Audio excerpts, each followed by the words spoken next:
With £200 million in the bank, a growing portfolio of properties and a swath of box office hits under her belt, you'd be forgiven for thinking Sandra Bullock has the world at her feet. But away from the glitz and glamour of Los Angeles, the Hollywood star has been holed up in her 5-bedroom Victorian-era mansion in New Orleans, Louisiana, caring for her sick partner as he slowly deteriorated from motor neuron disease. Now Sandra, 59, has been left devastated by the loss of Brian Randall, who died this week aged 57 from amyotrophic lateral sclerosis, ALS, the most common form of the progressive neurological disorder.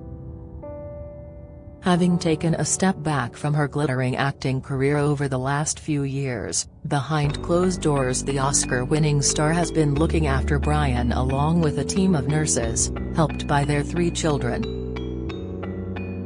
The star of Speed, Ms. Congeniality and The Blind Side, for which she won an Academy Award in 2010, had kept Brian's condition quiet at his request.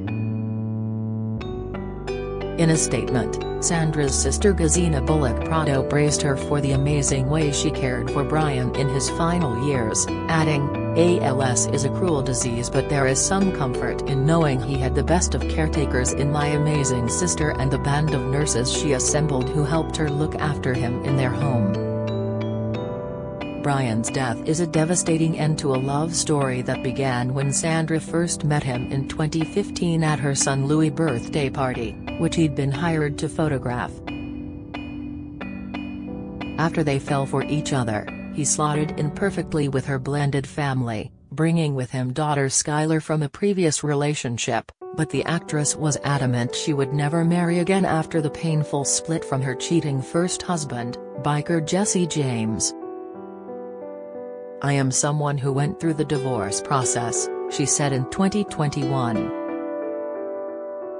"I found the love of my life. We share 2 beautiful children, 3 children, his older daughter. It's the best thing ever. I don't wanna say, do it like I do it, but I don't need a paper to be a devoted partner and devoted mother. I don't need to be told to be ever present in the hardest of times. I don't need to be told to weather a storm with a good man." Brian's death was, sadly, far from the first of many storms for Sandra. In 2010, after filing for divorce following numerous reports of Jesse's infidelity, Sandra spoke about being left reeling by a 2004 picture of her soon-to-be ex-husband posing in Nazi regalia while throwing a Heil Hitler salute. Bullock, whose maternal grandfather was a German rocket scientist from Nuremberg and who herself has German citizenship, said the image showed James wasn't the man she married. "The photo shocked me and made me sad," she said at the time. "This was stupid, this was ignorant. Racism, anti-Semitism, sexism, homophobia, anything Nazi and a boatload of other things have no place in my life." After their divorce, Sandra continued with plans to adopt baby son Louis as a single parent. 5 years later she adopted her second child, daughter Layla, who was then 3 years old and had been in foster care since birth.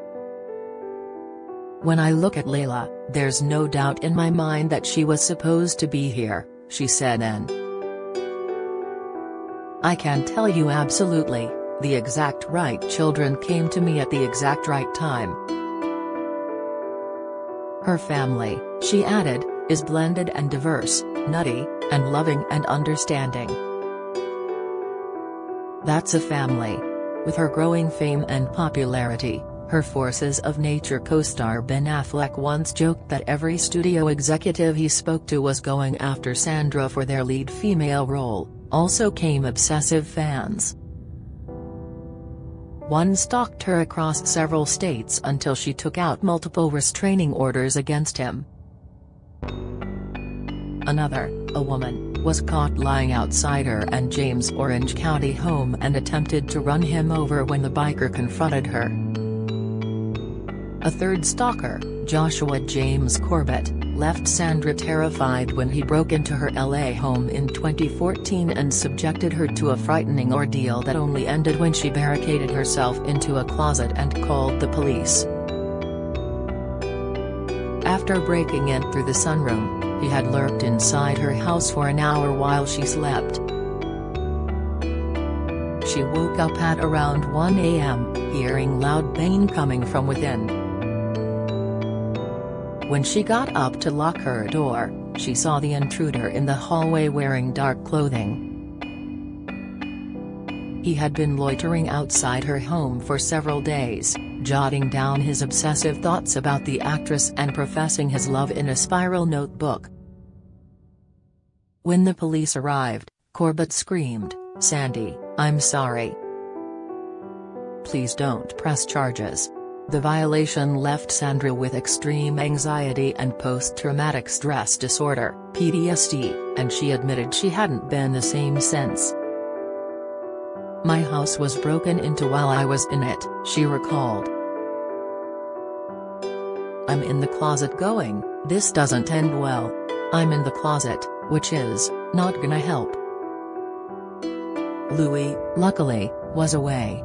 "It was the one night that our nanny goes, let me just take him to my apartment, which is up the street because you're going to be out late."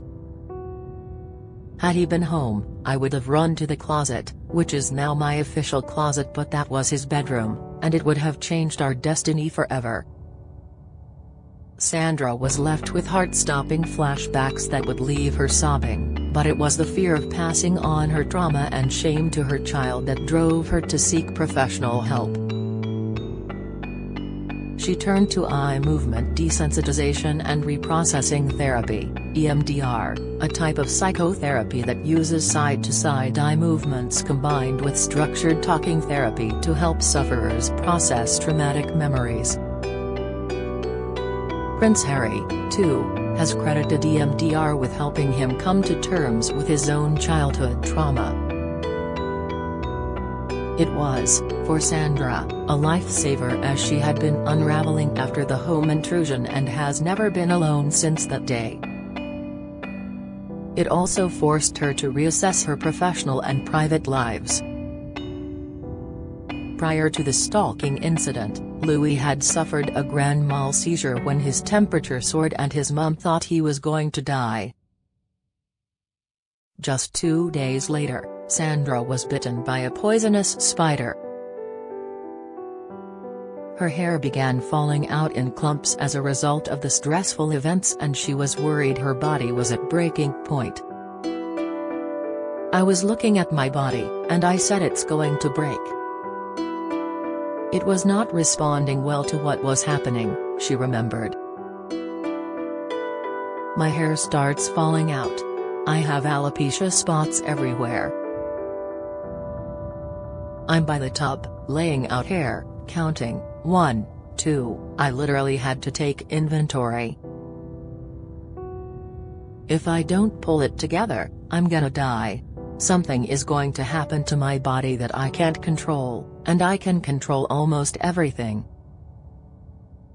Years earlier, Sandra survived a plane crash in a private jet in December 2000, just months after the success of her film Ms. Congeniality.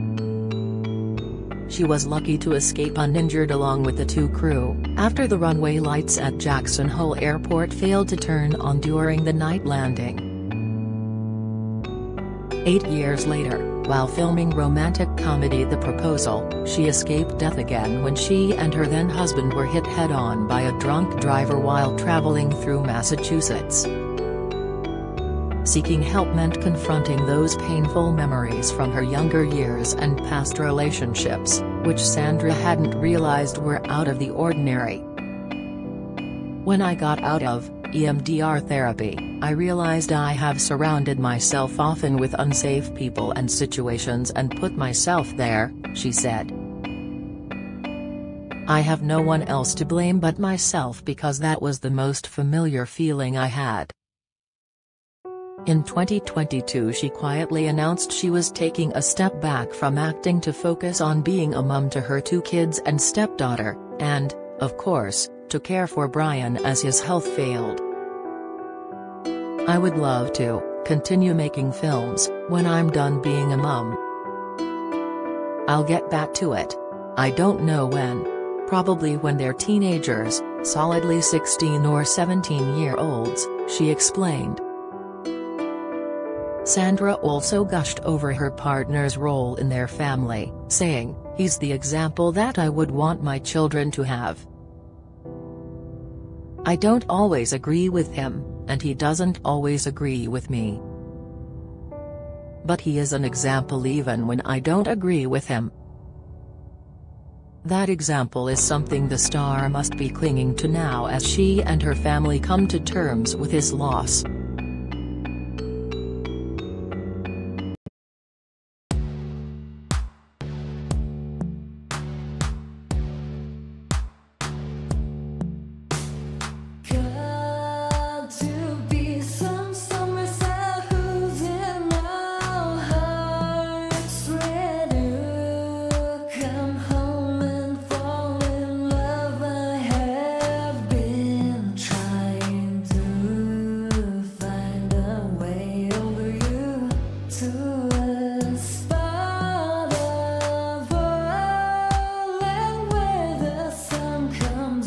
From